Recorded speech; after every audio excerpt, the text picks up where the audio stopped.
Oh, I can't hear any sound.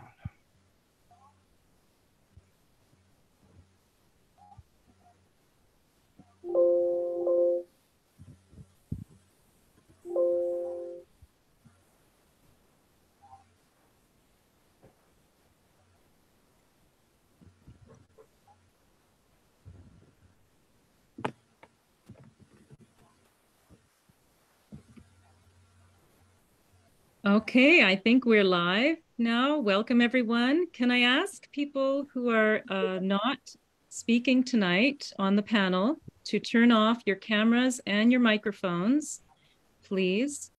There will be an opportunity at the end for folks to ask some questions, make some comments. And you can, as we're going along, put those in the Facebook chat if you'd like to do that. Okay. So I think we're ready to begin. I want to welcome all of you, fellow Newfoundlanders and Labradorians, to a special public forum about the province's rush into wind hydrogen energy, the impact on people, the unanswered questions, the echoes of earlier mega project mistakes. My name is Tara Manuel. I'm co-chair of EnviroWatch NL. We're an independent, nonprofit provincial citizens group formed almost a year ago to bring more transparency and accountability into government decision-making on matters affecting the natural environment. You can become a financial supporter of EnviroWatch NL or an active member of our group. And information as to how to go about that is available on our Facebook page or at our website at envirowatchnl.com. The other co-chair of EnviroWatch NL is Glenn Wheeler, whom many of you may know from the podcast Mi'kmaq Matters, and that's also streaming this public forum on its Facebook page. So the discussion tonight will also be available for viewing in a week or two on Rogers TV, and we thank Rogers for being here with us tonight and recording the event. And we'll be posting those times on our EnviroWatch Facebook page and our website.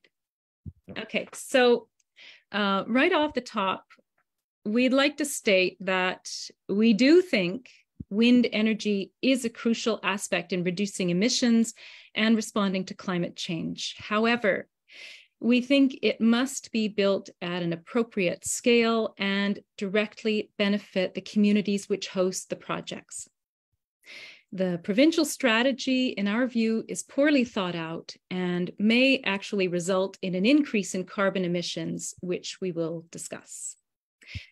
If you'd like to know more about EnviroWatch's position on wind energy, you can read our position paper, and that is available on our website. So right now, I'd like to ask Glenn to introduce the panel, please, and tell the audience about the format for tonight. Great. Well, thanks, Tara, and welcome everyone. We have three panelists starting as they appear on my screen. In the upper left of my screen, I see Russell Williams, and Russell is an associate professor in the political science department at Memorial University. And on my other side, Tami Park-Tighe, a resident of the Port Au Port Peninsula, and a very active member of the people trying to defend the land and water of the peninsula and area. Nick Mercer is here with us. Nick has roots on this island of Newfoundland and is currently assistant professor at the University of Prince Edward Island in environmental studies and island studies. So we will hear from each of our three speakers, and we'll have some discussion among them. And then we have left lots of time at the end for your questions, comments, interventions, and Hillary McInnes, our producer, will be collecting those and forwarding them to Tara and me, and we will put them on the floor for the panelists and others to discuss. So that's our forum for tonight. Back to you, Tara. Okay, so we'd like to start the discussion with Russell, but before I ask my question, I'd like to give it a bit of context. So Russell, because this project is furthest ahead in the assessment process, we'll be talking specifically, but not exclusively, about the World Energy GH2 project for the Port Au Port Peninsula and the Codroy Valley. And that consists of more than 330 mammoth turbines to be built by a company that began construction and bought the Port of Stephenville even before the project was approved. Its 4,000-page environmental impact statement that the public has been given about a month and a half to review and provide comments on will be reviewed by a provincial environment department whose staff has been significantly reduced and who have less than 2 weeks to review the public submissions before the minister makes his decision. It's hard to have confidence in how these huge projects are being managed by the government. So, Russell, my question for you is, does the way these wind hydrogen energy proposals are going forward so quickly remind you of the way other mega projects have been rolled out and the privileging of the big over the smaller scale in the province's approach to economic policy? What do you think? Yeah. So thanks for having me. There's a lot in that question, and that's what we call in the trade a loaded question. Yeah. But fair enough, and I think it is a really good place to start the discussion. And so I think maybe the way I would answer that is by talking a little bit about Muskrat Falls. And I know everyone is about Muskrat Falls. Mistake in the case of Muskrat in terms of the public process used to assess that project is really relevant to what we see going on right now. Essentially, there were important lessons we should have learned then and we should apply in this case before we charge into another big mega project, which involves a lot of very similar issues. In the Muskrat Falls case, government fundamentally failed to protect the public interest and conduct thorough and transparent processes where it would have been possible for people to judge the real merits of the project before it went ahead. Just for example, there was no environmental assessment of the kind now at least theoretically required by federal legislation, which meant that things like the issue of methyl mercury contamination wasn't accounted for in the lead up to that project. There were a variety of other community interests, for that matter, in the case of Muskrat Falls, that simply there was no forum for assessing those concerns prior to the project being sanctioned. There was no opportunity for any sort of outside or independent assessment of the claims being made by supporters of the project, and we know that they actively misrepresented facts. They took advantage of the fact the government was willing to let them say things that have turned out to be untrue.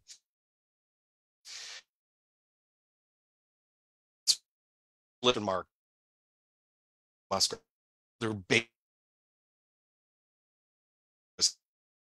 and private sector interests, own personal interests were mixed into what should have been more purely, I think, public interest considerations. So, you know, that's the lesson from Muskrat Falls. So we fast forward to the discussion of this project, this World Energy GH2 project. And in this case, you know, the minister right from the get-go promised that we wouldn't make those kind of mistakes again, right? This is Andrew Parson. He says, we're going to learn from that. We're not going to make these kinds of mistakes.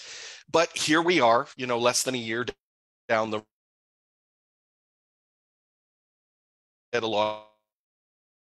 If we just set aside for a moment whether or not we think this is a good project or not, and I think people can legitimately debate that, I think what this is support this. It's rushed and it makes mistakes that we've seen in the past. And, you know, maybe I'll mention just a couple off the top as examples.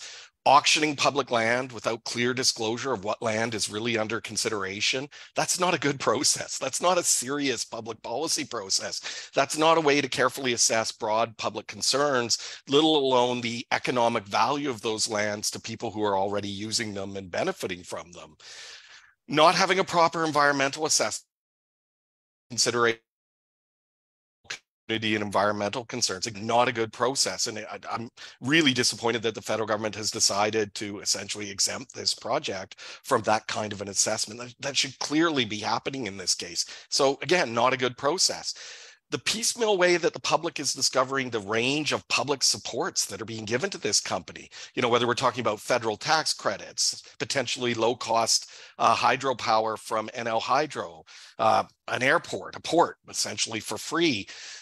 When it's clear the government has already decided to go ahead with this, and I think we all know the government's already decided to go ahead with this, that's not a good process. We should know those things before the decision is made to actually go ahead with the process. And I today land of door politics, so they're not going to be surprised to hear me say this. But of course, the relationship between senior government officials and World Energy itself is kind of unsavory, right? We needed some pretty serious independent assessments of what the public interest is here. Instead, we got trips to fishing lodges and flights on company jets. And that's not a good process. That's not how you assess the public interest in a serious way and make a careful assessment of whether this project is really something we should go ahead with. So I think that's a long answer to your question, Tara, but I think that this attitude of making decisions in this kind of slipshod way because we assume the land is kind of worthless and nature is kind of worthless, and as long as it's going to produce a few jobs, who really cares? This attitude hasn't served us well in the past. We need proper processes for evaluating mega projects like this. And what's going on right now is a pretty textbook example of how not to do those processes. Yeah, and the Conservation Council of New Brunswick, who study wind energy projects and how to go about implementing them in communities, they actually said, yeah, this is kind of a textbook case as to how to not go about it. And like you say, there's so many aspects to this that are questionable. It feels really frustrating to be told how fair the process is when we all know it's not fair. It's not fair the way that the public has discovered it. The length of time the public has been given to respond to various aspects is not fair. And then there's the whole question of what's the opportunity cost of developing that land, for in the end, after the building phase of the project will be, a couple of hundred jobs. And I don't think we've taken the time to really cost that. Okay, so can I ask you now, Russell, do you see any benefit for Newfoundland in the current wind hydrogen energy plans? You kind of answered that. Yeah, so it's possible there could be benefits, right? It's possible. Again, I'm willing to concede that this might be a good project that will end up being viable. But I mean, this is the question we should all be focused on. Is there a net benefit here? Is this really in the public's interest in this province? And I think it's hard for any of us to actually assess that at the moment in a fair way, because the information we've been presented with is just so incomplete. We're not running a serious process here. There's a lot of different things going on, and we're sort of getting just a drip, drip, drip of little to this story that make it hard for us to know whether this project is being carefully assessed or not. And I think we know it's not being carefully assessed. I think part of the reason why there's such a rush to get this project in the ground so quickly is because the proponents of this project don't want to take the time and don't want us to have a chance to know exactly what the price tag is going to be for us down the road. I will say one thing that's fairly clear to me is the response by international experts is concerning about this project. And I'm speaking here about a relatively limited set of people. The kind of people that provide investment advice on these kinds of projects have really have concerns about this project. They've essentially said they don't really think this is a very economically viable project. It's going to be an expensive way to make and transport power. And so they're kind of scratching their head, not really sure about why this project project is even going forward at the pace it's going forward.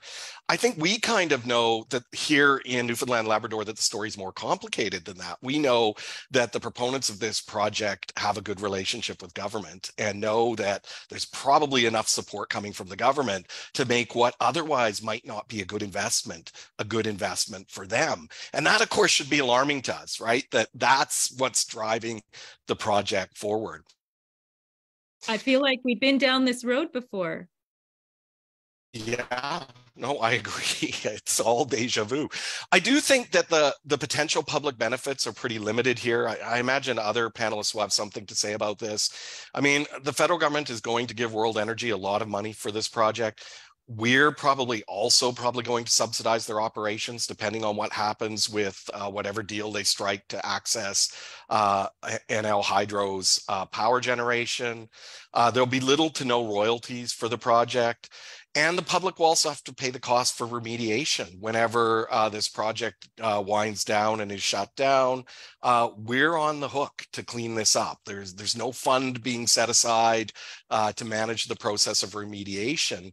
And as you alluded to a second ago, there are actually very few long-term jobs being promised here. Even in their optimistic projections, we're talking about a couple hundred jobs long-term. So these are a lot of resources that we're giving this company for some pretty mediocre public benefits. And of course, there's that additional risk that if the project isn't really that good a project in the first place, and therefore will require further subsidies just to support it to continue its operations, we know how that will work. We have a lot of experience with that in this province, that the company will be back to the public looking for more money, and they will probably get that money once they're up and running. So yeah, I'm not sure what the benefits are here. I think it's really hard for us to assess it clearly, but they don't seem to be that great.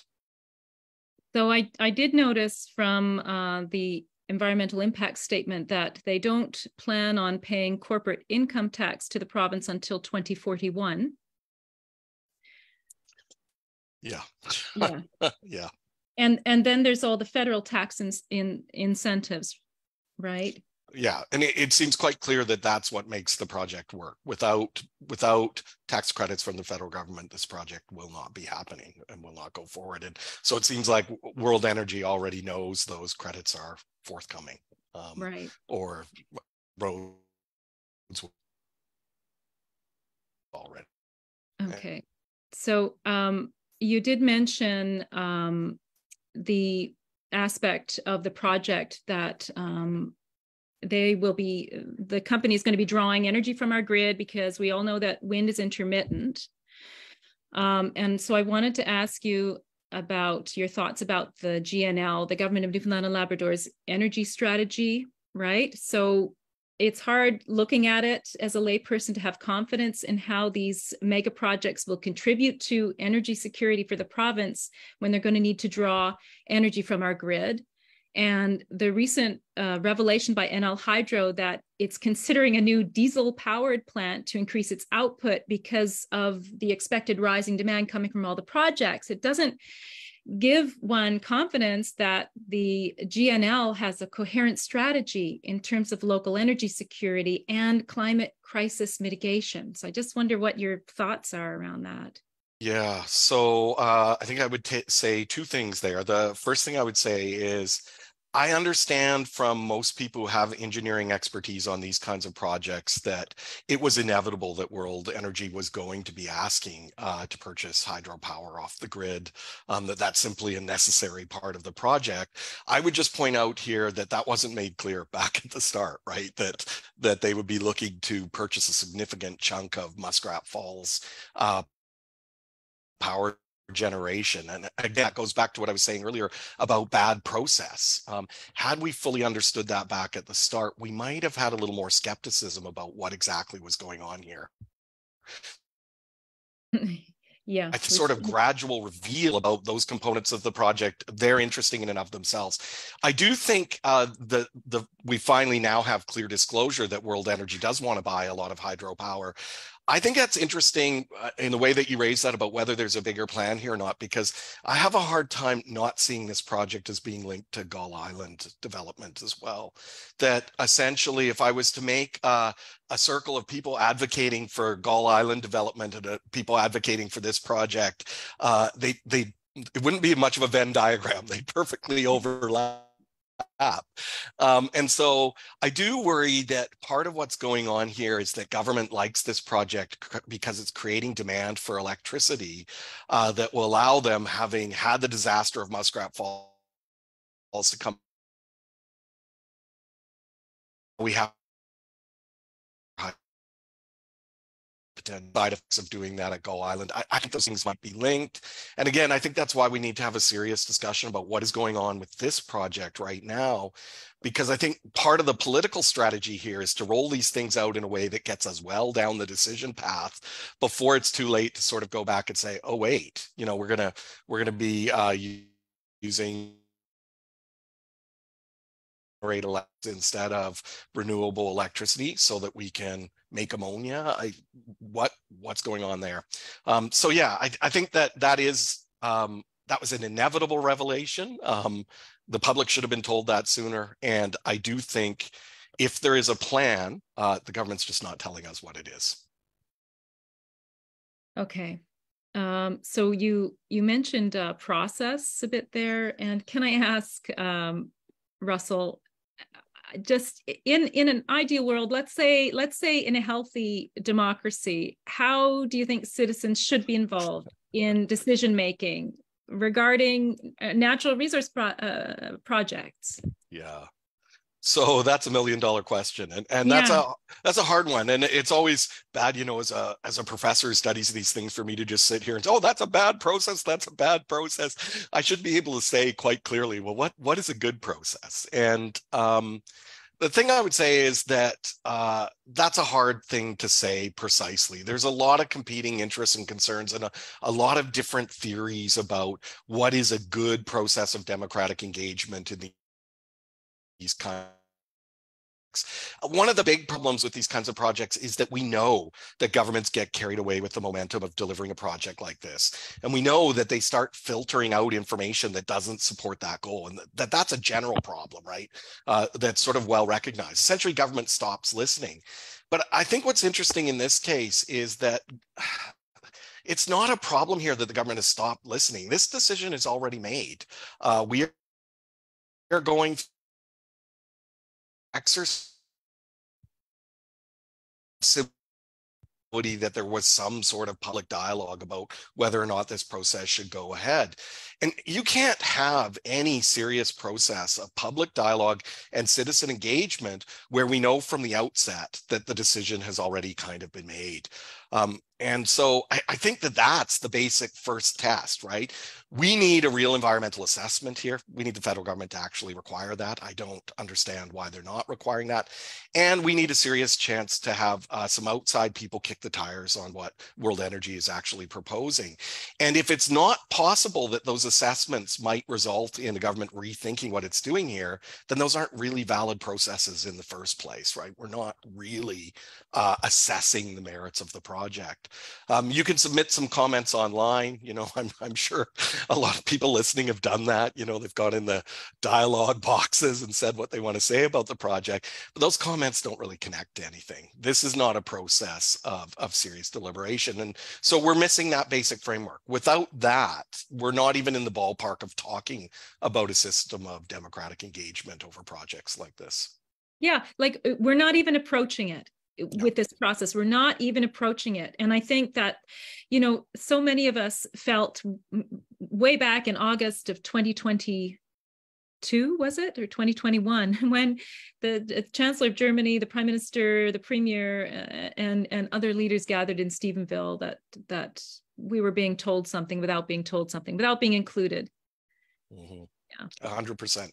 Yeah, you don't have a prime minister and the chancellor of another country show up if the decision isn't already largely made. That's the wrong way around. Anyway, yeah. Okay. Okay, so thanks, Russell. I wonder if Tami and Nick have anything that they want to add to what Russell said. I'll defer to Tami, then I'll sweep up the mess afterwards if you want to take the first crack at it, Tami. Thanks, Nick, and thanks, Russell. My heart is so heavy today, and it's just that feeling that we're not going to be heard. It's just so disheartening. I live on the Port Au Port Peninsula, phase 1 of this project, and this is what's going to happen in literally the mountain behind my house. Sorry for the emotions, but it really hits home. Tami, I'd be crying too, Maid, if it were happening on the mountain behind my house, you know, and I feel for you. I really feel for you and for the people of the Codroy Valley. Yes, and I actually reached out to a person at the Codroy Valley. So when I'm given my chance to speak here, I will share their what they wanted to be said tonight too, because I would never assume to speak on anyone's behalf. And I feel like that's kind of what's been happening, is just people are speaking on our behalf when they really have no business doing so. So yeah, Russell, I really don't know what else to say other than it's just so disheartening. And we need change, guys. We need some real serious change at government levels, because with a brand new industry coming in with absolutely no laws on the books, with no project planning of any sort, it's just, we're kind of literally in the wind, if we're giving their pun there. Yeah. Up to you now, Nick. Oh my, well, the fireworks are certainly going off for me here as I listen to you both speak.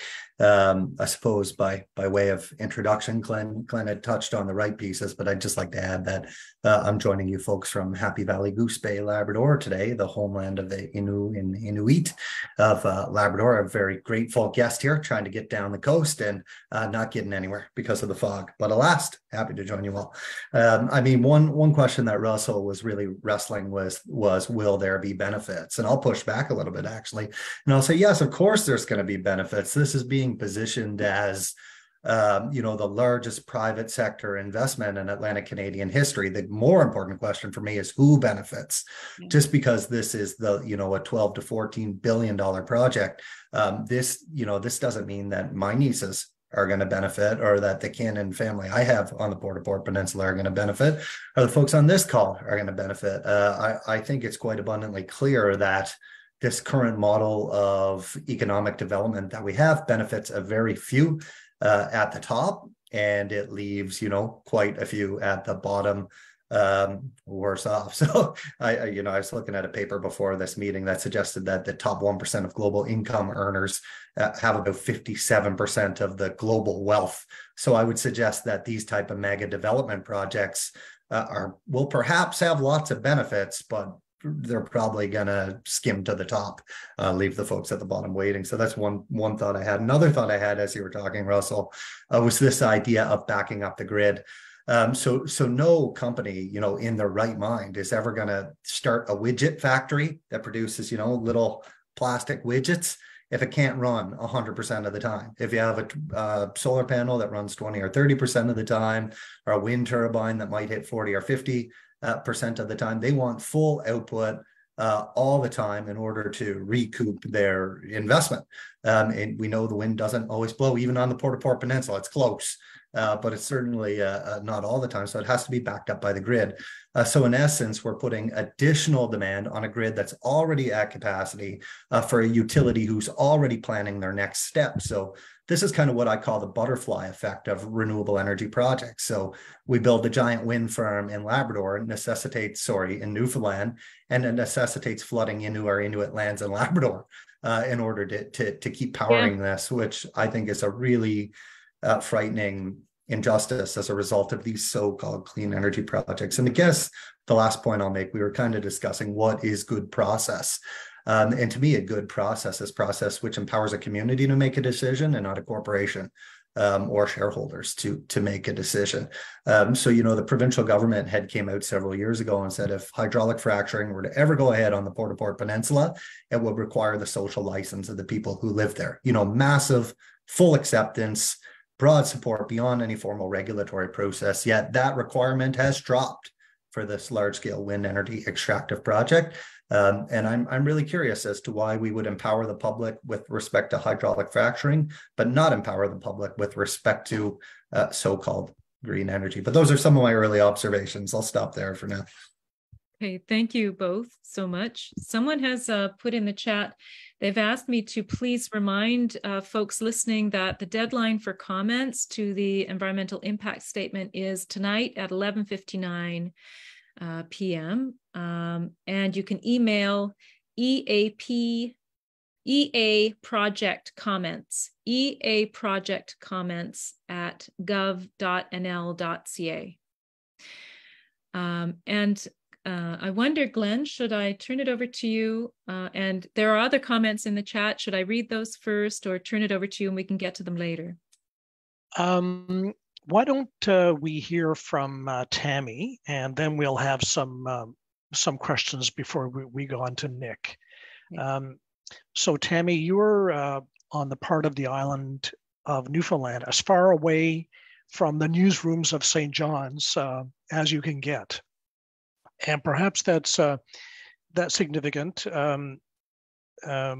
We know how, where the power is in Newfoundland, I guess. And I think a lot of people might not know very much about the unique history and culture of the Port Au Port Peninsula, and what it's like, and why people have been so energetic in their opposition to this mammoth wind energy plan. So what would you like people elsewhere not familiar with your home, the Port Au Port Peninsula, to know about it? Thanks, Glenn. Well, where I live is absolutely beautiful.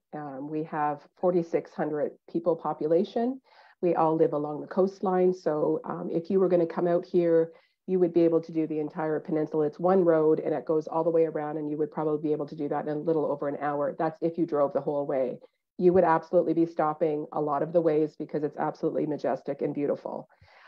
First, with so many things, we have the whales, we have the eagles, we have the osprey, that all of the birds like are just incredible.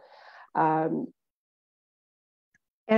we have been kind of at a point where when we saw that map with all of the red dots that GH2 had come out with, we were astounded at what that was going to mean for us, because it couldn't possibly be that.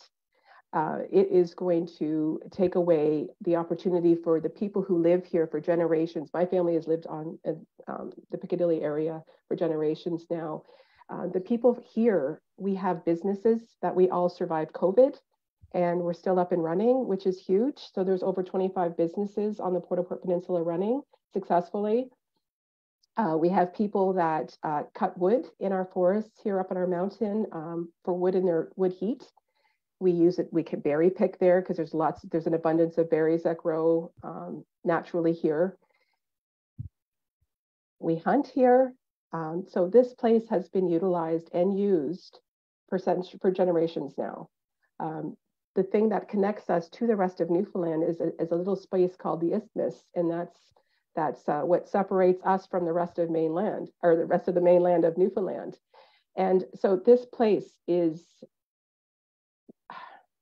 there is too much to lose here, and that's why we're fighting as deeply as we are. It's in our backyard, literally. This is where we get our water. Our water all comes from the mountains. So regardless whether you have an artesian well or you have regular well, it's here. We already have a big company. It's now taken over by CMEX, a mine, and they do blasting usually once a week. I've got cracks in like my foundation because of the blasting that was when we built the house, is right behind our house. So the concern now is, of course, the amount of explosives that they're going to be using in order to put these turbines up, the kilometers of roads. We already have roads back there. People, the moose have made roads, and people that are going to gather their wood have made their wood roads. And this is a place where we're able to utilize and use nature when getting back to the earth is the most important thing. And we've seen that worldwide now, how people are needing to get into the woods, in order to feel comfortable with their own mental health, their own well-being. And this is exactly what we have here and what is going to be destroyed if we don't fight this. So I got upset when Russell was speaking about things because this is so large and it's such a huge undertaking. We fought so hard. We've got some really wonderful people that have been working so hard here on the Port Au Port Peninsula that have been fighting this. And we had women going door to door for just to get signatures to ask people directly, do you want this, yes or no, or are you undecided? Those are the questions. And over 84% of the people doesn't want this here. So it's really, really difficult. We have Indigenous people here. We're Mi'kmaq people. We have, we're the French shore as well. So there's a lot of people that come from French-speaking places, France and such, and they come along the Port Au Port Peninsula. We have some really, really strong traditional, generational of people here. We need to protect this. This is not an industrial dump to be able to put all of these ginormous turbines on our mountaintops and allow us to be the first of its kind and just figure it out afterwards. Like the things that I've been hearing is well, it'll be okay. Well, says who? It's difficult to say that. And so from the Codroy Valley resident, because that's the Port Au Port Peninsula, like, again, we have Mi'kmaq, we have English, we have French, we have like Portuguese, Basque. There are so many different ethnicities that live here on the Port Au Port Peninsula because this is where people come and fish. We have fisher people who have made their lives for generations here, getting their lobster, crab, scallops. There's all of it that's right here. So this is all at risk for us. The people in the Codroy Valley, wait a second now. So this is what the person had said to me, any construction activity within the Anglo Mountains will directly affect the waterways and vegetation impacting the ecosystem, including bird and fish population. It is crucial to recognize that every action undertaken in the Anglo Mountains will have a runoff effect into our valley. So it's going to be the direct impact on their estuary, which is, there are over 249 species of birds that have been identified in the Codroy Valley. These are worries, they're worries about the wetlands, what it's going to do there, and then how that's going to impact the full ecosystem in the Codroy Valley as well. Because not many people even knew, as like I had an interview this morning, and I'm grateful for the media finally having us have an opportunity to speak and speak about, you know, why we're fighting so hard here. But he didn't know that there was anything happening in the Codroy Valley. He was like, it was new to him. And I feel like that's the case because if you read the first proposal of this company, Codroy Valley wasn't included in that. So that just appeared. And there's been a lot of that appearing of new things that are happening within this, you know, as it's been going along. And nothing's even been started yet, right? We haven't gotten the okay to go ahead and start, but the port has been bought, all of that stuff. So yeah, that's a little bit about this place. Yes. Tami, you mentioned the Mi'kmaq history of the Port Au Port Peninsula, and people might have noticed the support expressed by the Halibu Mi'kmaq First Nation and Mayabeeg First Nation, the two Indian Act bands on the island, as well as some of the community bands, the status and non-status bands. Some of the leadership of those bands have expressed their support and accepted money from World Energy through this so-called vibrancy fund, a little, I guess, financial appetizer. But most of the people, individual Mi'kmaq people, have a different point of view.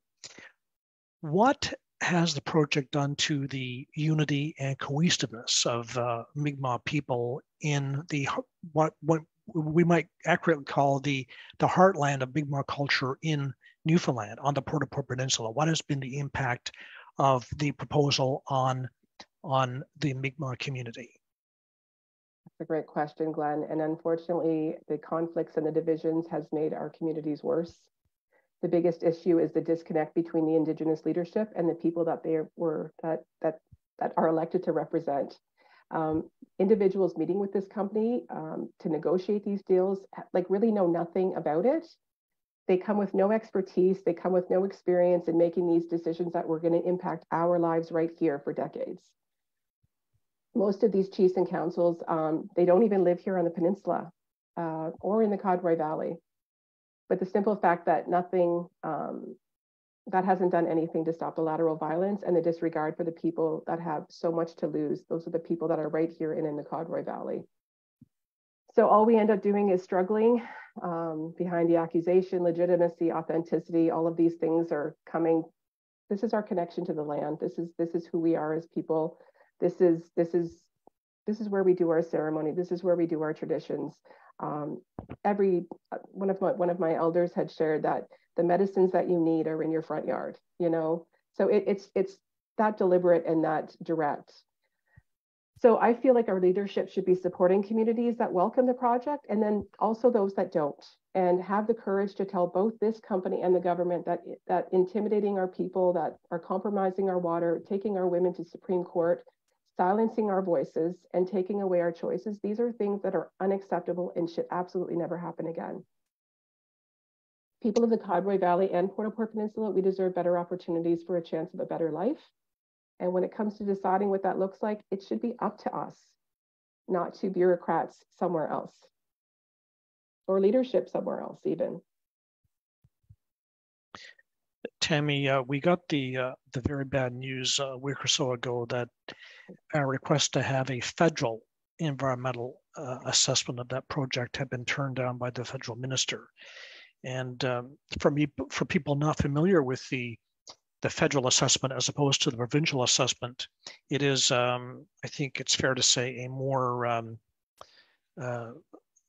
complete assessment, although even many of the federal assessments end up with the projects being approved. So one doesn't want to overstate the impact of the federal assessment, but they do have participant funding. So rather than individual people trying to read 4,000 pages on their kitchen table and make the deadline at 11 o'clock tonight, there is at least some funding under the federal process to hire experts, biologists, researchers, whatever. So that request, that federal request, was turned down. Is that attempt to get a federal assessment, is that over, or does the struggle for that continue? Oh, we're absolutely going to continue. We're not going to stop, guys. We can't stop. This means far too much to us. So we will not stop. But to be fair, like as Russell had shared earlier, like when you have Olaf Scholz and you have Prime Minister Trudeau show up before anything even got started, wasn't it just a trade show that they had come to and hear it all kind of, so it just kind of in that impact, it seemed a little, I think that's where people felt like, well, it's a done deal already. Well, we are very stubborn people here too, and we're not going to stop fighting. And the other thing that the federal environmental assessment would do, it would slow things down, which is exactly what needs to happen. It just needs to slow down. It's not about stopping this. It's not about make you go away. It's slowing things down. It's really important that you do and have a real plan in place for us. So yeah, again, this is like in the middle of a residential area, guys. This is just, it's just way too big. And by having that 4,000 page document given to lay people, when you really need experts to be able to go through and share it back with people what the actual jargon means. There may be people watching from elsewhere in the province, or maybe even elsewhere in the country, who would like to help if they knew how to help. So what can we say to potential allies out there and how they can help in our struggle to save that land? Share our messages. That's really big for us when we are putting things out, to please share that information. Just knowing that you're allies with us means so much. We're going to have to hire a lawyer at some point or something, I guess, because that's kind of where we're at in terms of the fight that we have against us. This is not my day job. This is not what I do, but I have no choice but to do this, right? So there's that kind of necessity here. So for the allies, if they can just continue to, I don't know, just continue to help us out. And tonight, I want you to at least give your information, like what you feel about this project, and send that off to, I think it's going to be in the chat here, the email that you can send it to have your voices heard. I'm really hopeful that we absolutely can be heard, that the minister's even going to look at anything and then make a decision based on what they've heard back, rather than a few people somewhere other than these places, which is the Port Au Port Peninsula and Codroy Valley, making decisions on us, for us, is just, it's not okay. It's not acceptable. So they need to do better. This government needs to do better. And so please keep, just let us know that you're there with us, because we have enough pushback from other things where people are not understanding the full scope of what this is going to mean. Like, in part of the environmental assessment was 1,200 to 1,500 room unit that's going to be built in town, another 600 unit that's going to be built. These are all temporary housing built in Codroy Valley. And my question is, if there's jobs here, why are you building these units to house who? Thank you, Tammy. Russell and Nick will give you a chance to respond to anything that Tammy said. But in the meantime, Peter Jackson, thanks for joining us, Peter. Peter Jackson from Saltwater, the Telegram, asks a couple of questions here. And we'll see, I'll read the question, we'll see who wants to reply. Peter asks, there's an argument to be made that its economic viability can't be accurately predicted. What existing benchmarks can one use to assess it? And secondly, world energy and political leaders have used a guilt by association tactic to discredit criticism. There are people in the region using social media and other means to spread misinformation, extreme political views, and outright climate change denial. What is your advice to those advocates who are trying to express a consistent, sound argument for better oversight? So I don't know if anyone would like to reply to Peter. I mean, I might, as someone who spends a lot of time in social media, it's hard to control who comments. You know, it's a very fluid world out there, and you know, you post something and one is somewhat surprised by comments, and even people who might support you sometimes are not necessarily people you agree with. So it's very complicated. I think that second question, but Tammy, Russell, Nick, do you have anything to respond to Peter with? I think I could take a little stab at part one. Oh, sorry, Tammy, do you want to go first? No, please go ahead. No, cool. Please go. Yeah, so maybe I'll leave the alternate views piece for later while I chew on that a little bit. Yeah, I need to do some reflection there for sure. But around the economic viability of such a project and what benchmarks can we compare this to, I would say good luck. This is really the first project of its kind, certainly in Newfoundland and Labrador, and likely around the globe. This will certainly break the barrier for the largest wind energy project in North America, Canada, the United States, certainly. So we don't have much to compare this to. One thing that, you know, I always keep my eye on, however, is how much private dollars go into a project versus how much public dollars go into a project, to kind of get a 30,000-foot look at the pure cost benefit viability of such a project. So if we take this company at its word, and we agree that this is the largest, you know, private sector investment in certainly Newfoundland and Labrador history, it's going to be a $12 to $14 billion US dollar investment. And we know that the federal government's clean hydrogen tax credit, I forget the exact acronym, ranges anywhere from 10 to 40%, I believe, depending on, you know, where the hydrogen project fits on the rainbow of, I think they're all dirty colors, by the way. I don't think green is necessarily all that better than gray, or nor is gray all that much better than blue, or vice versa. So if we say that $14 billion is, you know, gets the full tax credit of 30 or 40%, we're talking billions and billions and billions of several $billion to support the advancement of this type of initiative that's never been done before. And you know, that's not with an M, that's with a B. And one thing I like to compare this to is if we said, you know what, we're not going to do wind energy. Instead, we're going to give a living wage, a basic income to everyone on the Port Au Port Peninsula to help them out. That would be $60,000 per person for well over a decade. That's the amount of public capital that we're pumping into this project to make it viable.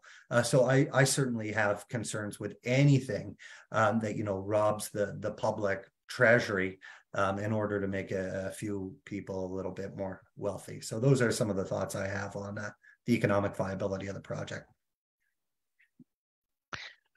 One more question before we go on. Avalon chapter of the Council of Canadians asks, is there a hidden agenda on the part of World Energy GH2? Might they be after a privatizing of the Newfoundland energy grid? I don't know if there's a way to answer that question, or if anyone has anything to say about that. I could just leave that provocative question there.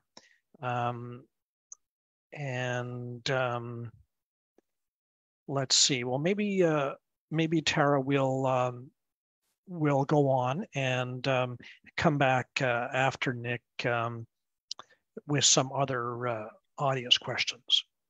Okay, let's do that. So I just want to, at this point, give folks listening and watching a reminder that you're watching a special presentation by EnviroWatch NL. This is the first of what we hope will be many public forums on issues that affect Newfoundland communities, land and water. You can become a financial supporter or an active member of this citizen-based group, and information is available, I'll say it again, on our Facebook page and our website at envirowatchnl.com. Okay, so Nick, there, I can see you.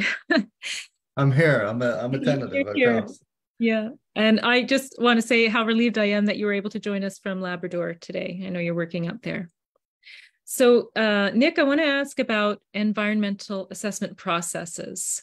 Okay, so are they real, meaningful processes, or are they a system with preordained results that are meant to show regulation but not to achieve actual regulation? Yeah, I have some pretty serious concern around the state of environmental assessment processes in Newfoundland and Labrador, Canada, and beyond. I mean, I was doing a little bit of research before we hopped on the call here, and basically any major environmental disaster we can look at in a Newfoundland and Labrador Canadian context, odds are that project went through a rigorous environmental assessment process.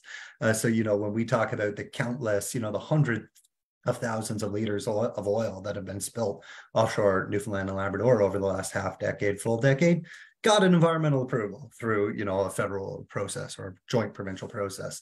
You know, when we look at the 50% of the aquaculture salmon crop that died because of extreme heat and had to be dumped and, you know, decimated wild salmon in the rivers, odds are all of those individual processes you know, made its way through an environmental assessment process. So one of the big takeaways that I've had in studying this is environmental assessment is not actually a tool to protect the environment. It's not called the environmental protection process. It's called the environmental assessment process. So essentially what we do in these bureaucratic processes is we dream what the potential impacts are, and then we put Band-Aids on them. We don't try to stop them. We try to come up with mitigative strategies in order to slow them down. So I really do think that this specific project, you know, is a fait accompli is the term I've been using. You know, anytime the Prime Minister shows up to shake your hand before the process is formally started, probably does not mean that it's going to be a fair and unbiased outcome. I'd also note as well that the provincial Minister of Diet, I think that's the Department of Industry, Energy and Technology, he was recently in the media on CBC in this audio documentary. In his words, not mine, this project is more likely than not that it is going to proceed. So I would say this process is not here to protect us. This process is here to support industry. 90% of projects that go through this process get blessings.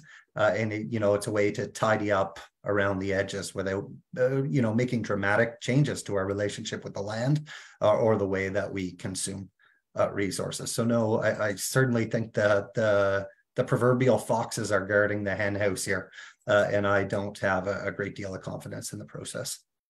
Okay, I sometimes ask myself if I'm too cynical about these things, but no, you're the right amount of cynical. Thank you. That's validating. So, okay. So the next thing I know we want to talk to you about is you have expertise and a lot of ideas about alternative approaches to economic development that are sensitive to people and place. And you have talked about this idea of energy justice in your work. So I wonder, could you talk to us a little bit about that, please? Yeah, I really have two key concrete strategies that I'd like to put forward, but maybe to backpedal a little bit on this, especially with respect to energy governance in Port Au Port or Codroy or any Indigenous region of the province. I don't position myself as the expert. I think Tami and all are the experts. I mean, as I hear you speak about your tradition, your knowledge, your culture, your food, your resources, I wouldn't last a second on the Port Au Port Peninsula. I was working in a coastal Labrador community once upon a time, and my furnace broke when it was -40 out, and I had to call the diesel plant operator over to save me. And he looked at me and he said, "Buddy, you've been studying energy for 10 years and you don't know how to clean a spark plug."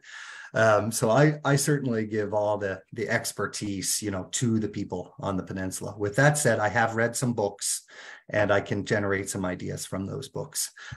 So one idea that I'd like to put forward is this idea of community-based energy systems. So really what the principle here is, we don't actually need corporations at all. We don't need large-scale, resource-intensive, extractive projects. This is the way things have always been done.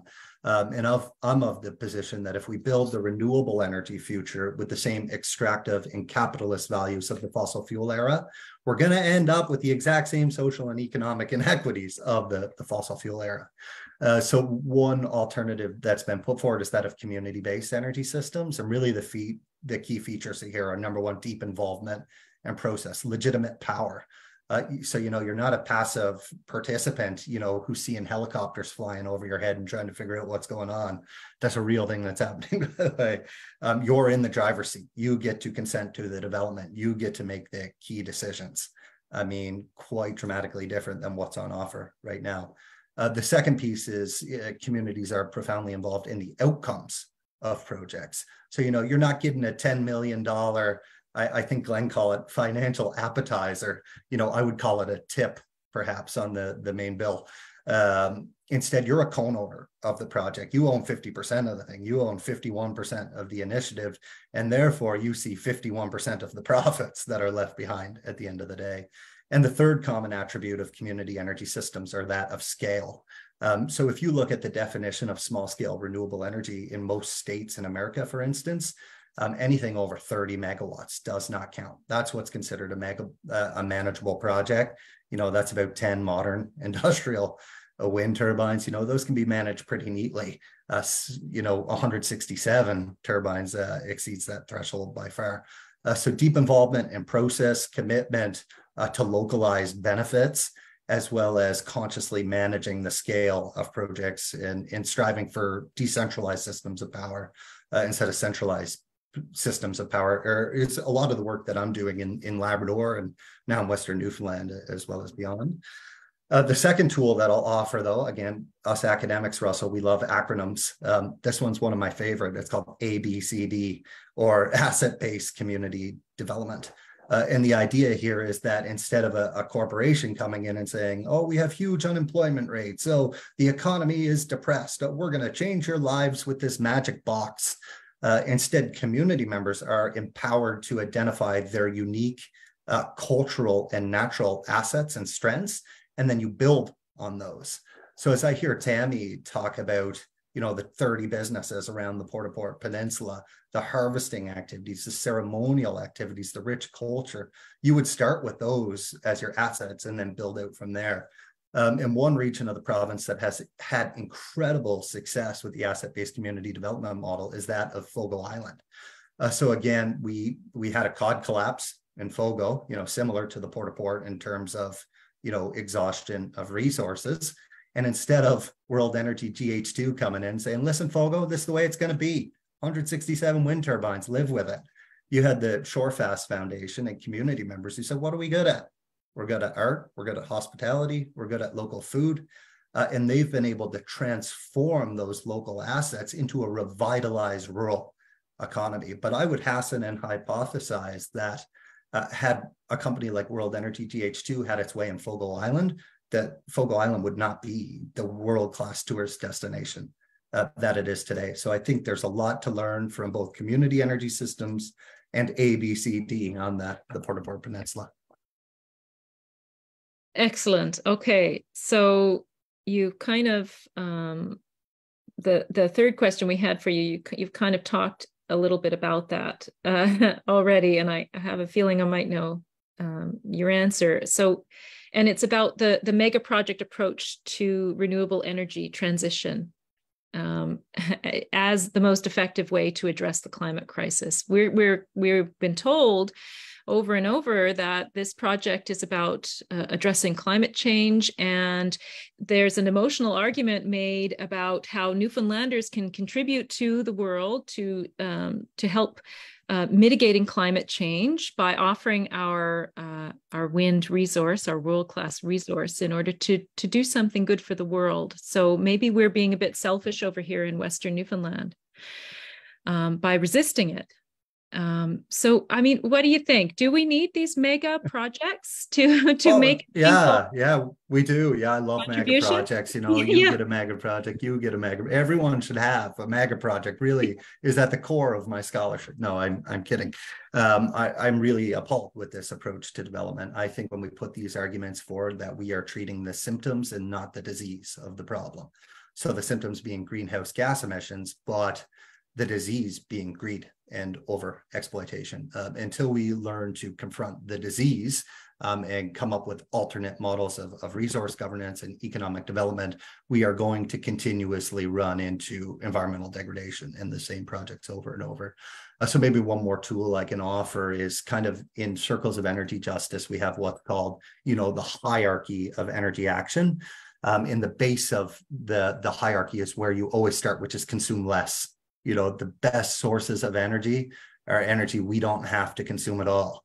So, never mind electric cars, never mind hydrogen cars, use your feet, get a bike, live close to where you need to go. Those types of actions have the least impact on the world. The second step of the hierarchy is energy efficiency. So the idea is when we do have to deploy energy resources, we should be using them as responsibly as possible. And this project doesn't meet that threshold to me. I read a report from Carleton University recently that suggested that Newfoundland and Labrador is ranked dead last amongst Canada's provinces in energy efficiency programming and per capita spending.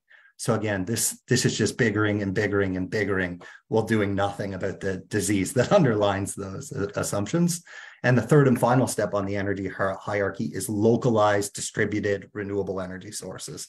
So yes, I know we got to keep the lights on at the end of the day, but we don't need to import hydrogen from Europe to do that. We can have solar panels on our homes. We can have a couple wind turbines locally. We can have a run of the river hydroelectric facility. But the idea is that by following those steps, consume less, use what we do use efficiently, build localized renewable energy supply, that's how we can go about building a just energy transition and not just an energy transition. That's excellent. Thank you. And I don't think that we're talking enough about conserving and using less in the province. And one thing that was notable in the Commission of Inquiry report on Muskrat Falls was that we didn't really need that project. If we had employed conservation of energy, if we had spread out demand during peak times, there needn't have been a case for Muskrat Falls. But some powerful folks wanted a mega project. And right. This idea of, I'd love to hear my co-panelists' thoughts on this, but this idea, this myth of perpetual economic expansion. I understand that we would have a very hard time today of getting a 100% electricity grid based off of renewables at current levels of demand today. Now, if we have 3% economic growth per year, compound growth, so growing on top of each other, within 25 years, the size of the economy doubles, which means you need double the amount of energy. Energy use and GDP traditionally are tightly coupled to one another. So we're not only talking about getting to 100% renewable energy today, we're actually going to have to get to 200% renewable energy in order to account for future economic growth. So I think we need to really challenge that societal myth we have: is bigger always better, or is there ways we can live and fairly share what we have? I'll leave that question open to my panelists or anyone. Excellent. Russell or Tami, do you have anything to that you want to respond to Nick with? Sure. I'd just like to jump in and say, sorry, I didn't get a chance to comment on Tami's comments. I really appreciate the way Tami put the people in the place in this discussion. One of the things that has really jumped out about this process to me, living here in St. John's, is people do not understand the scale of this project at all. This is a very abstract concern in much of this province. The scale here is unprecedented, and I think it's really useful to think about what that means if it's happening on your back door or your front door. And so I think that's really important. I also think, obviously, Nick has considerable expertise on these issues, and I agree that part of the problem here is mega projects themselves, and that a more community-based perspective would be of smaller projects would be a fundamentally better approach. But of course, the reason why that doesn't happen is that windfall profits, and I don't mean that as a pun here, but windfall profits come from taking public things, making them private for the purpose of private profits. And this project is really all about taking public things and making them the private property of these investors, whether that's the land, the water, whatever they're going to do to the fishing areas, the federal subsidies, the federal tax credits. It's public resources that are being privatized. And so, yeah, I think that's a really important context here. As Nick has said, that is the disease.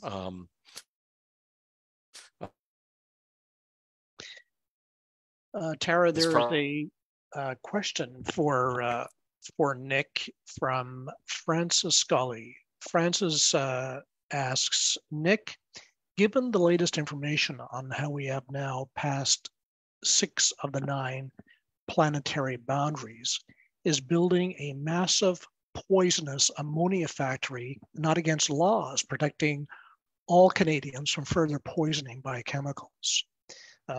And that's true. I mean, little is made of this plant being built in Stephenville with all this ammonia, which is not something you want to be, having close to your teacup. So, Nick, I'm not sure if you have any comment about that point about the ammonia. Yeah, I really love that Francis brought up this idea of planetary limits. I'm not a natural scientist or an environmental scientist or an engineer, so I'll try not to wade too deeply into, the biophysical impacts of an ammonia spill, for example. But what I can say is that climate change gets a lot of the attention, but we're actually facing several planetary ecological crises. So new research has come out recently from the Resilience Alliance Network, I believe is the name of the organization, and a bunch of affiliated scholars that suggest that climate change is just kind of one of the 9 planetary limits that we have. And we are reaching tipping points with respect to climate change. There's others that we're in big trouble with as well, though. Biodiversity, we are in biodiversity loss. We are in the 6th great extinction of planet Earth. I understand that current rates of extinctions are over 1,000 times what the background extinction rate is. Freshwater use, land cover use, novel entities and microplastics and plutonium in our environment. So, climate change is just one head of the 9-headed beast. And if we transitioned everything tomorrow to hydrogen power instead of fossil fuel power, maybe we would make a little bit of impact on one of those 9 heads. but the other 8 heads would still be hurt by mass production and consumption, by untamed and unfettered capitalism, by the privatization of the commons. So I'm sorry I don't have anything more specific to say about ammonia, but on the point around planetary limits, I mean, we're dealing with more than one issue here, and we have to address all of them if our kids are going to have a good future, if we choose to have them. Tami, a question for you from Peter Jackson. Peter asks, suppose this project is ditched. Would there be a negative vibe in the community between those who supported it and those who didn't? How do you mend relations? We're doing it now because we have family members that can't speak to one another because, you know, one person is for it, the other person is against it.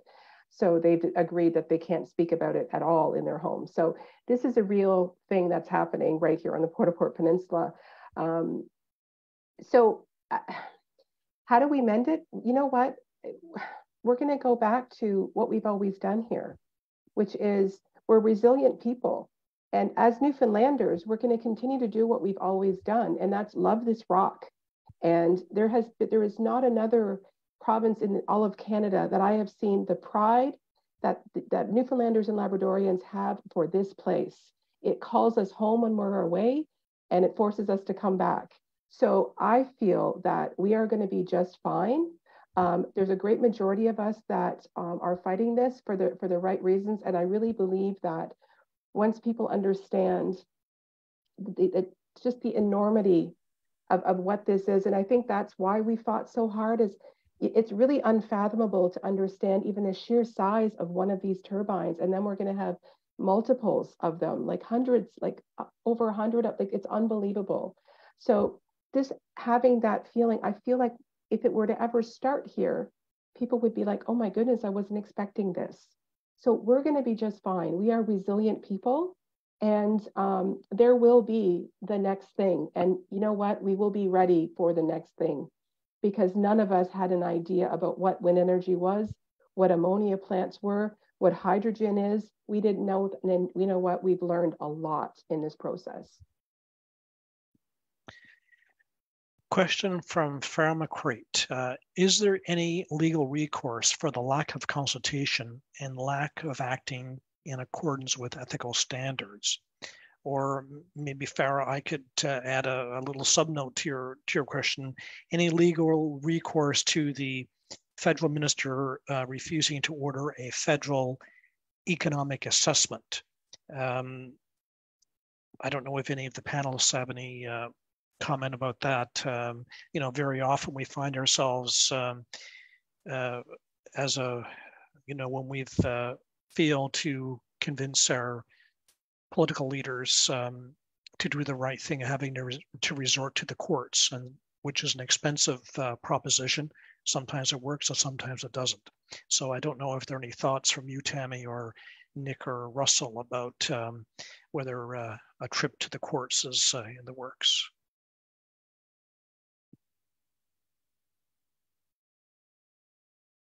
So we don't have money. Simple. It's going to be an enormous undertaking to hire a lawyer. Now we've had a lawyer and we owe money to that, and we've had to stop that right now because we just don't have the money for that. And the amount of fundraising we're having to do to pay down the bill that we already have, it's difficult. Again, when you have a government that should be supporting us, we have the United Nations Declaration of the Rights of Indigenous People that the government of Canada has now said yes to. We should have these opportunities, and in terms of being able to get experts to support us, we don't.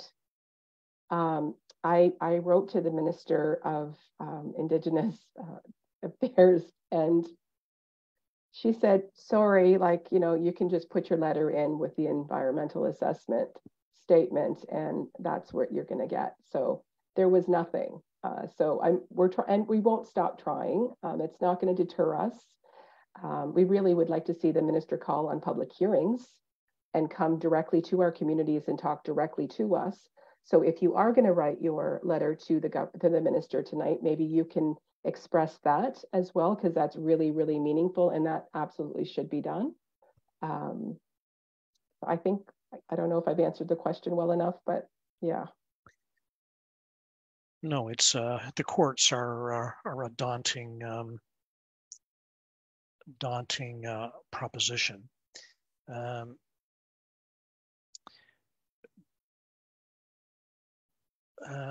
These, I think, I don't know, Tara, if you see, I think I hope I've captured at least most of the questions.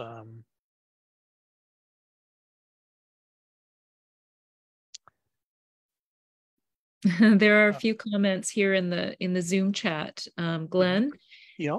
So Francis Scully asks, Tami, have you contacted Decolonizing Solidarity and Stand Earth for support?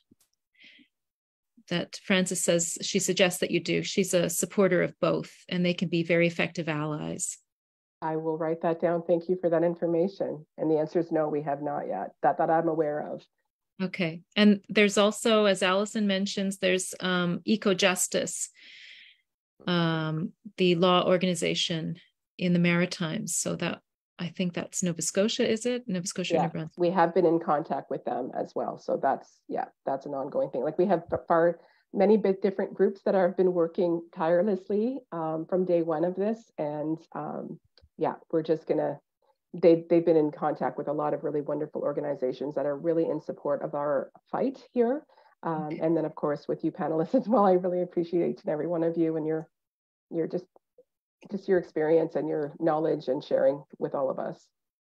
I listened to you on the go today, and someone mentioned it earlier, but I was shocked to hear that the host, Anthony Germain, wasn't aware about the wind turbine proposed for the Codroy Valley. And to Russell's earlier point about folks out in the Avalon, like most of our population is based on the Avalon, and the concern is that a lot of those folks do not seem to be aware of the size and scale of this project. And so then, you know, our challenge is to wake them up, to engage them, to get them interested in what's happening. And the Codroy Valley hosts the most important wetland in the province. And the Grand Codroy Estuary was designated a place of international significance in 1987 by the Ramsar Convention for Migratory Birds. It would be nice to, and they've been late getting organized. So we do hope in the future to have some representatives of the Codroy Valley to speak at other events that we may organize. But yeah, pulling in this attention from the East Coast and getting folks engaged in what's happening out here on the West Coast is crucial. And Tami, you've been doing a great job of that. People may not be aware, but Tami's been recording videos and sharing them through Facebook. And that's how we came in contact with her. And you know, you speak very eloquently about what's happening, and it's so important that we hear your voice. Thanks so much. Appreciate that. Yes, and Tami, I wonder, it might be appropriate, since we are 3 hours and a bit away from midnight, or 11:59 to be more precise, deadline for submission of public comments on the World Energy GH2 environmental impact statement. Now, people might feel intimidated having to respond to a 4,000-page document in 3 hours. But if nothing else, I think you know, people who respond to environmental impact statements say that you know, you should be very formal, very specific. But I think just to bear witness at this point to what is going on, and to make your comment as a concerned citizen, a human being, would be worth the effort. And it doesn't have to be fancy. And I'll just we can put the email address in chat. It's widely available on if you look online, but the email address is eaprojectcomments@gov.nl.ca, and you can submit your email anytime before 11:59 Island time tonight. So you still have a few minutes. And I believe there might be a couple of other there are a couple comments here. Yeah. Yes. Go ahead, Tara. You. Okay, so Patrick says, in response to the earlier question of what will bring the community back together again if the project doesn't go ahead, he says that some of the ideas put forward by Nick would be great to explore and would help unite the community again. Community-based and driven projects with local ownership and shared community wealth will go a long way to mend fences. And Leo says it's almost impossible to keep a government that has a majority from an undertaking. The government sees the environmental assessment process as a hoop, not a value-added process. The court is one way, extensive public opposition is another. Government will fight both. And someone, Alison Dyer, who's on our executive of EnviroWatch NL, she'd like me to mention that we are 100% volunteer, and we don't accept nor are we seeking any government grants. So we're all volunteers, and we appreciate any and all donations that we get through the website. So people can go to our website, EnviroWatch NL, and make a little donation, become a member. You can be an active member or you can be a passive member. It's up to you. Any help is welcomed. I have an ask as well. Is that the numbers of people that are getting involved is essential.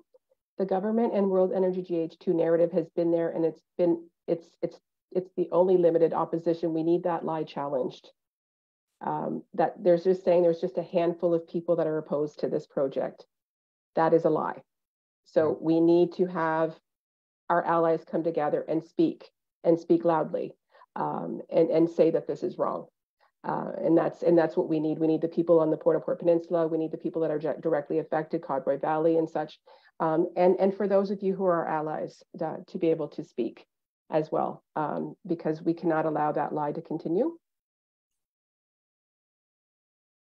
Nick, you were going to say something. Yeah, yes. There's so much exciting there that I want to get on top of. It's this audio documentary CBC put out. Like I feel like we could do a whole session on just that one of these evenings. But again, the minister had made some comments in there that were really concerning to me, and one of them was along the lines of, these people were unhappy we did oil, and now they're unhappy that we're doing wind energy. And just to the minister, I would say, welcome to democracy. What the Keurig cups we decide to use at Confederation Building, like we as citizens of the public are entitled to weigh in on that. These are major decisions. These are multi-billion-dollar projects. And just because you put green lipstick on it doesn't mean that the public is not entitled to have a voice. So I wanted to make sure I got that out there before but maybe I'll leave that critique to the political scientists in the room. And the only other one I would offer is Patrick had this really lovely comment in here I saw around how communities can heal. And I would just suggest this work is possible. There are really lovely examples in Newfoundland and Labrador of sustainable energy initiatives that are done in community. And I don't have permission from the organization to name them or talk about this, but just in theory, I'll talk about one. I worked on a community-led biomass initiative recently where almost every home in a community was converted from oil furnaces to high-efficiency wood stoves. A project that built on the local culture, firewood as ceremony, instead of taking away from the local culture. And we held a public event in a small community. 100% of the people who showed up at the event voted in support of the project.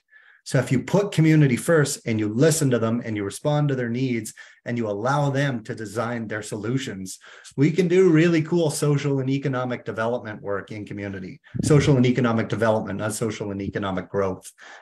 So I'll leave that out there as one of my final comments. Tami, question for you, and Nick's comments are a good segue. Tami, do any residents in your area believe it will bring them cheaper power? Yeah, and I think that's been the unfortunate part, is that people are not understanding that not one single light bulb will be lit with this huge undertaking of 164 wind turbines on the Port Au Port Peninsula, with another 164 that are toted for, or more toted for, Codroy Valley.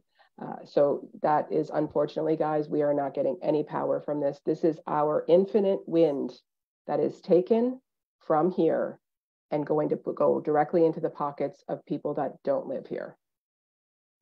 Kind of reminds us of the situation in Labrador, where people are very close to Churchill Falls Power, but they still have to use diesel because they don't have access to that grid. So the inequities.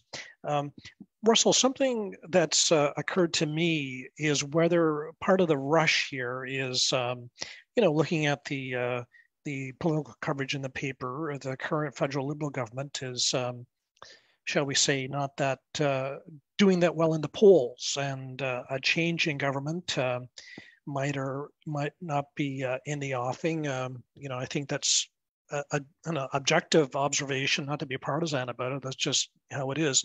And I wonder if that explains part of the rush by the proponents here to get this thing through, because if there is a change in government, then everything, I guess, is up in the air. A new government will look at programs, things grind to a halt.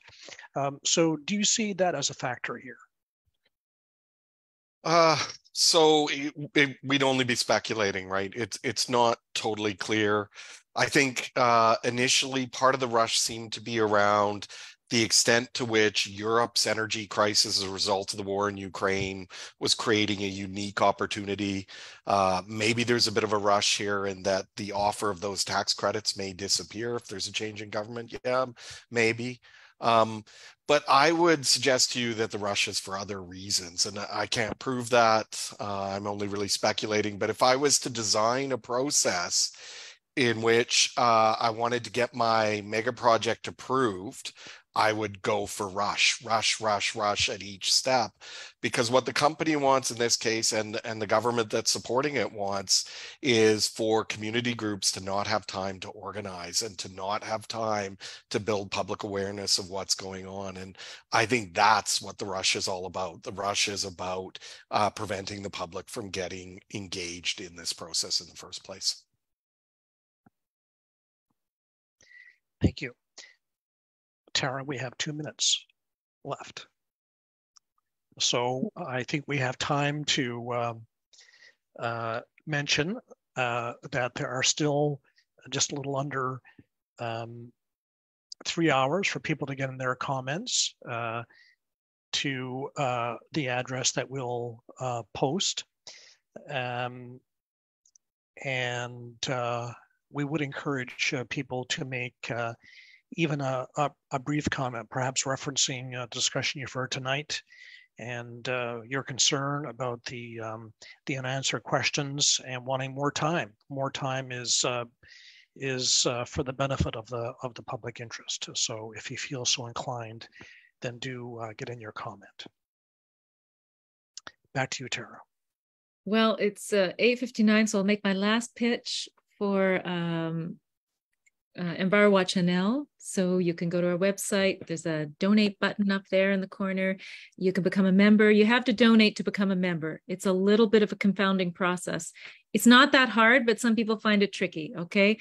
So if you need help, just send us a message on Facebook on the EnviroWatch NL page.